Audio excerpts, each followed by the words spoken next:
खाकान साहब, अभी खुदा खुदा करके मईशत कुछ संभली है और फिर एहतजाज सर पे आ पड़ा है। और ज़ाहिर बात है, जब एहतजाज होता है तो कारोबार भी मुतासिर होता है और ताजिर तबका भी मुतासिर होता है। जैसे कि आज भी मैं इस्लामाबाद में हूँ तो बड़ी मुश्किल से हम लोग ऑफ़िस पहुँच सके हैं।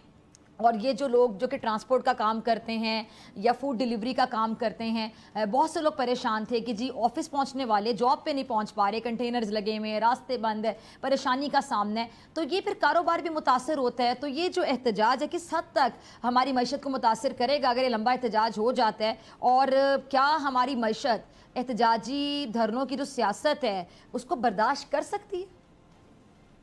बिस्मिल्लाहिर्रहमानिर्रहीम। डॉक्टर फिजा, पहले तो बात यह है कि इस वक्त जो मईशत अगर थोड़ा सा एहतजाज से अलहदा करके देखें तो टिपिकली बिहेव कर रही है जैसे कि कोई भी मईशत बिहेव करती है जब IMF के साथ एंगेजमेंट हो जाती है। उसका मतलब यह है कि बैरूनी खसारा संभल गया है। जो हमारे कीमतों के बढ़ने की शरह है, कीमतें कम नहीं हुई, कीमतों के बढ़ने की जो रफ्तार है उसमें एक खातिर खा कमी आ गई है। एवरेज पिछले 2 साल से 24 से 29% रही है। इस साल उम्मीद है कि ये सिंगल डिजिट में आ जाएगी जो कीमतों के बढ़ने की रफ्तार है। तो ये लोगों के लिए एक कंफर्ट है।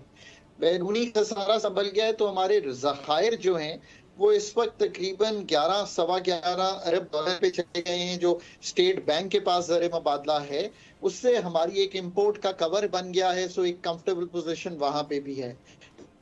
पर इसका कतई तौर पे ये मतलब नहीं है कि जो हमारे कुल्ली जो फंडामेंटल मसाइल हैं हमारे, चाहे वो बिजली का सेक्टर हो, चाहे वो FBR की ओवरऑल जिसे हम टैक्स टू GDP कहते हैं वो हो, हमारी ग्रोथ, इसका मतलब ये है कि जो शरह नमू है, जिस तरह इकोनॉमी ग्रो करती है वो हो, ये सारे मसाइल अपनी जगह कायम हैं।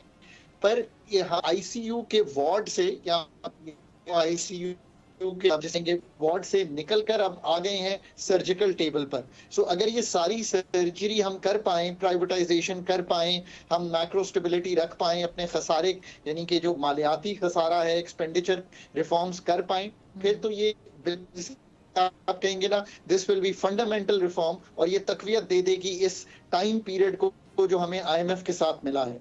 अब ये तो है इकोनॉमी की पोजीशन। जहां तक एहतजाज का ताल्लुक है, जो इस वक्त अथॉरिटीज ने, जो हमारा एक इकोनॉमिक एडवाइजरी विंग है गवर्नमेंट ऑफ पाकिस्तान का, उस लगाया है उसके मुताबिक यौमिया यानी कि पर डे 190 अरब रुपए का तकरीबन नुकसान होता है। इसमें मेन नुकसान तो यही होता है कि कारोबार बंद होता है, फिर FBR की कलेक्शन का अलहदा नुकसान होता है, फिर जो बच्चे स्कूल नहीं जा पा रहे उनकी तालीम का नुकसान है, फिर जो आप जिस तरह इकोनॉमी में इन्वेस्टमेंट नई आती है वो नहीं आती तो उसका नुकसान है, एक्सपोर्ट्स का नुकसान है। सो ये एक ओवरऑल नुकसान है जिसको आप देख सकते हैं।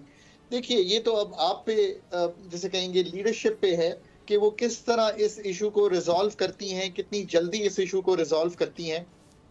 एक सर्टेनिटी की फिजा जो है वो डॉक्टर साहिबा आपको भी इन्वेस्ट करने पर तैयार करेगी, आमादा करेगी। एक अनसर्टेनिटी की फिजा में सारा इन्वेस्टर डोमेस्टिक या जो फॉरेन है वो हट जाता है इस चीज से।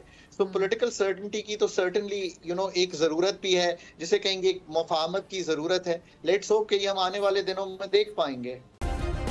सब्सक्राइब करें और बेल दबाएं ताकि कोई खबर रह न जाए।